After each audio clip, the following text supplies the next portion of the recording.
Ah, The Strokes, a band that changed the face of rock music in the 2000s. From their raw beginnings to their experimental phases, they've always kept us guessing. Today we're diving deep into their musical journey across their albums.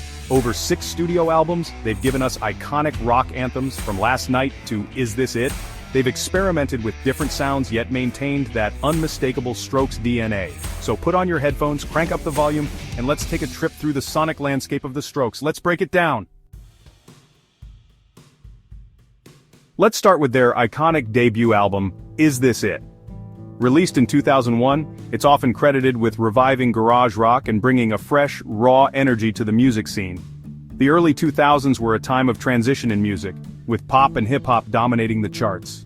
But then came the Strokes, a band that seemed to come out of nowhere, with a sound that was both nostalgic and revolutionary. The Strokes took the raw energy of garage rock, the melodic sensibilities of power pop, and filtered it through their own New York City lens. Their music was a reflection of the gritty, vibrant, and ever-changing city they called home.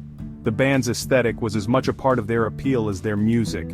They had a look and attitude that screamed New York cool, effortlessly blending vintage and modern styles. This album is all about that raw, stripped-down, unapologetically cool sound.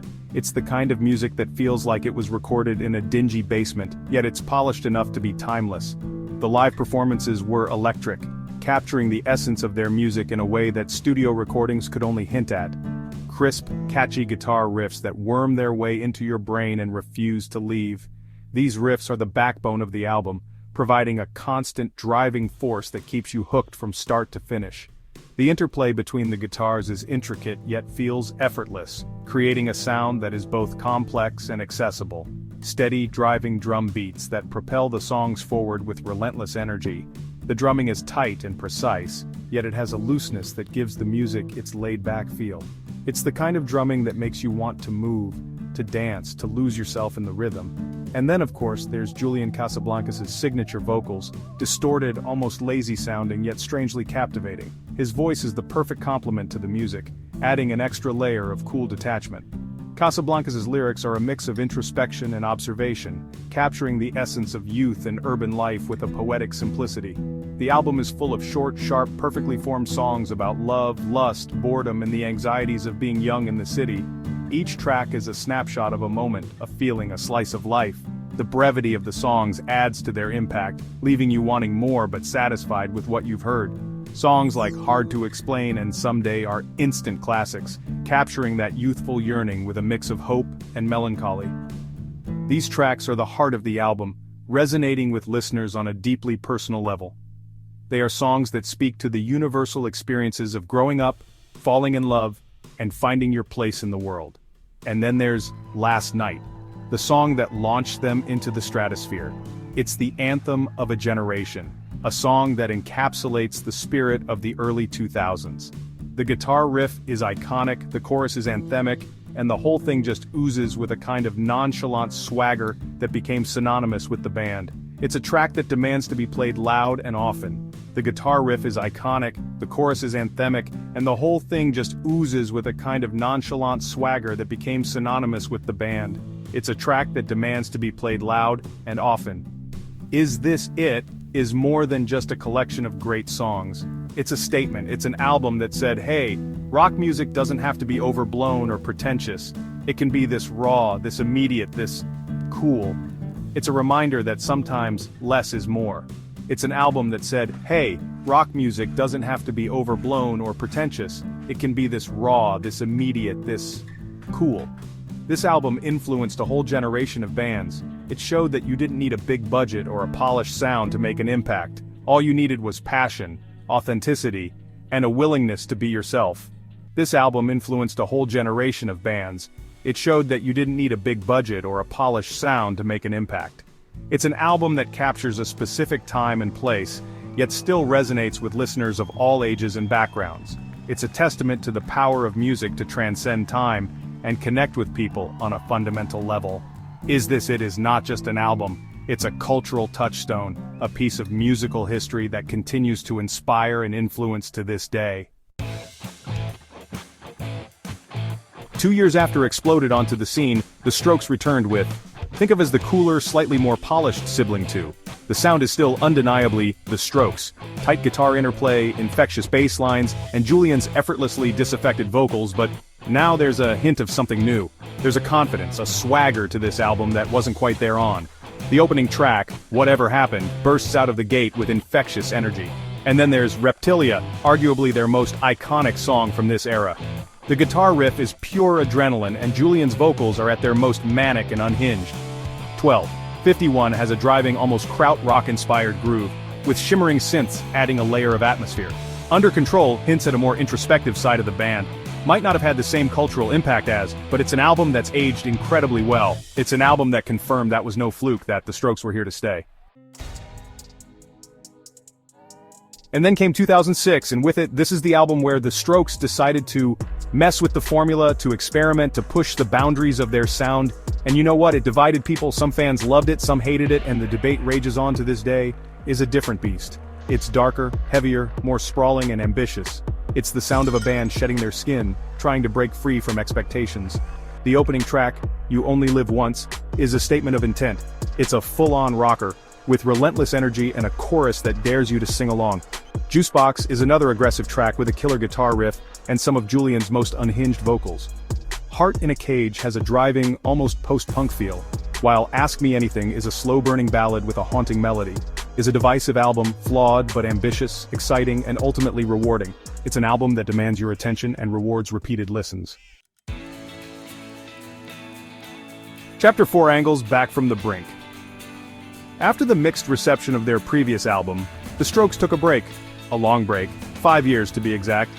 It was a period of uncertainty and reflection for the band. And when they finally returned in 2011 with their new album, it felt like a rebirth, a fresh start. This was a band that had been through the ringer, facing internal struggles and creative differences that threatened to tear them apart. But they came out the other side stronger and more determined. The album they released was a testament to their resilience. It was the sound of a band re-energized, revitalized, and ready to reclaim their throne in the music world. The album is probably their most eclectic work, a melting pot of different sounds and styles, all held together by that unmistakable Strokes DNA. Each track offers something unique, yet they all fit together seamlessly, creating a cohesive and compelling listening experience. Machu Picchu bursts out of the gate with infectious energy, setting the tone for the rest of the album. It's a track that grabs you from the first note and doesn't let go, showcasing the band's ability to craft catchy, memorable songs. Under Cover of Darkness follows a similar formula, with its anthemic chorus and irresistible groove. It's a song that demands to be played loud and often. The track's infectious energy and catchy hooks make it a standout on the album, and a favorite among fans. Taken for a Fool is a synth-driven dance punk banger, while Gratisfaction has a sleazy, almost glam rock swagger that adds a different flavor to the album. These tracks showcase the band's versatility and willingness to experiment with different sounds and styles. Life is Simple in the Moonlight is a dreamy ballad that showcases a more introspective side of the band. It's a track that invites listeners to slow down and reflect. The song's haunting melody and thoughtful lyrics make it a poignant and memorable closer for the album. The album is an ambitious project that shouldn't work on paper, but somehow, it all hangs together beautifully. It's a testament to the band's raw talent and their ability to take risks and still come out sounding like, well, the Strokes. Their journey back from the brink is a story of resilience, creativity, and the enduring power of music. And with this album, the Strokes proved that they were not just back, but back with a vengeance, ready to take on the world once again. Chapter 5, Comedown Machine, an underrated gem. And then we come to 2013, and this album often gets overlooked, dismissed by some as a minor entry in the Strokes' discography. But you know what? Is a damn good album. This is the album where the Strokes fully embrace their love of 80s synth-pop and new wave. It's their dreamiest, most atmospheric album, full of shimmering synths, lush melodies, and Julian's most subdued vocals to date. Tap Out sets the tone with swirling synths and drum machines. One Way Trigger is the most 80s-sounding song they've ever recorded, with a driving synth bass line and a chorus that's pure pop perfection. Isn't just a nostalgia trip, there's a darkness lurking beneath the surface. It's an album that rewards repeated listens, proving the Strokes are capable of evolving and experimenting while staying true to their core sound. Chapter 6, The New Abnormal, A Triumphant Return. And then, after another long hiatus, the Strokes returned in 2020 with their much-anticipated album, The New Abnormal. It was a moment fans had been eagerly waiting for, a comeback that promised to reignite the spark that had made them legends in the first place. It had been 7 years since their last album, and the world was a very different place. The music landscape had evolved, and so had the band members themselves. But you know what? The Strokes sounded more vital than ever. Their energy was palpable, and their music resonated deeply with both old fans and new listeners.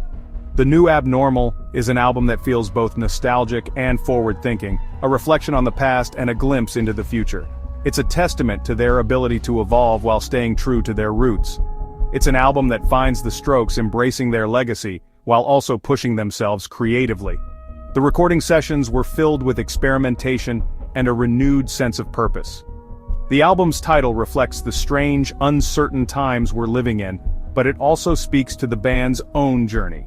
They navigated personal and professional challenges to create something truly special.